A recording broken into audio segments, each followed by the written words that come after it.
You know, this movie just makes you want to stand up, jump on a bike, and race down the street at 50 miles an hour like a soaring eagle towards your destiny. So I sat on my butt, stared at the webcam, and did a review. Oh yeah.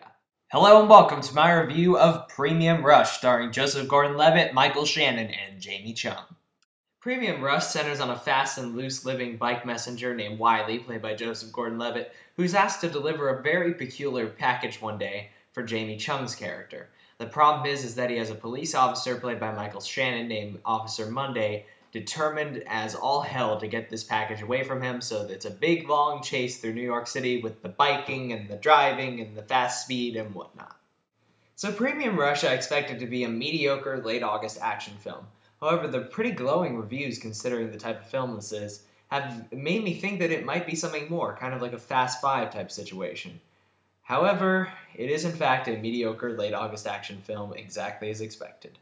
But that's not to say it's totally terrible. There are several good qualities that make Premium Rush somewhat watchable. The strongest thing this movie has going for it is its direction by David Koepp and its action scenes.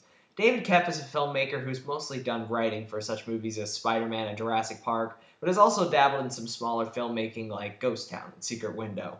He really emerges as an incredibly visceral director here. The bike chase sequences in this movie are really quite spectacular, and that's because you feel really intimate with the people on the bikes.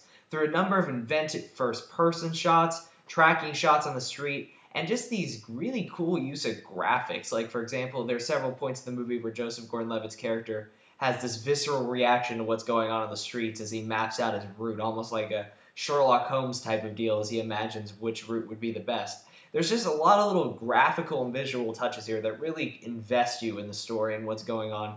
And the chase scenes are just really inventive and quite fun to watch. You also gotta really take your hat off to the stunt guys here, including Joseph Gordon-Levitt, who did a lot of his own biking. The tricks that they put on display in this movie are really amazing, and it really shows how talented some people are at their athletic art. The two leads here are quite good. Joseph Gordon-Levitt is a very charismatic young actor, and he does his best with a rather weak script and a rather unlikable character to make you want to follow him. He's charismatic enough to where you like him and you don't tune out of the movie because you enjoy him even though he's a bit of a jerk. And Michael Shannon is just so over the top in his role as the dirty cop chasing Joseph Gordon-Levitt down. He's just a crazy man, and Michael Shannon brings a certain amount of humanity to that to where you enjoy him, but you could tell that in the hands of another actor, this character could have gone completely off the rails because it's a very strangely written part. And this is where we get into some of the negative aspects of the film, starting first and foremost with Jamie Chung while we're on the subject of actors. Ouch. She is a pretty girl, but she cannot act to save her life, and this film proves that she is as bland as refrigerated butter and just sucks the life out of absolutely every scene she's in. But my main problem in this thing by far is just the script and the characters, which are just incredibly unlikable. Gordon-Levitt's character is just such a cocky little shit when you get right down to it.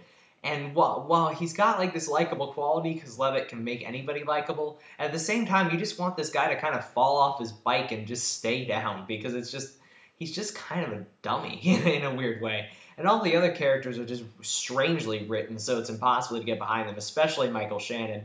And the entire script and the entire story just feels completely tensionless. I get that the movie's kind of going for a cartoonish feel and kind of an old chase movie type deal, but at the same time, give me some sense of urgency or tension, and this film just really doesn't provide that at all. It took me until the last 20 or 30 minutes to really let that go and start just enjoying the movie for the dumb cartoon that it was, and that took a lot of straining on my part to even get to that point. Overall, while Premium Rush is absolutely a well-directed film, it really falls under the weight of its absolutely terrible screenplay. The actors do their best to try to elevate the material, and the action scenes and stunt work are incredibly well done, but at the same time, it's just incredibly hard to get invested in this movie, and as such, I have to give it 2 stars out of 4. And that was my review of Premium Rush. I hope you enjoyed it. If you did, please subscribe to my channel, and until next time, I'm Movie Kid Mike.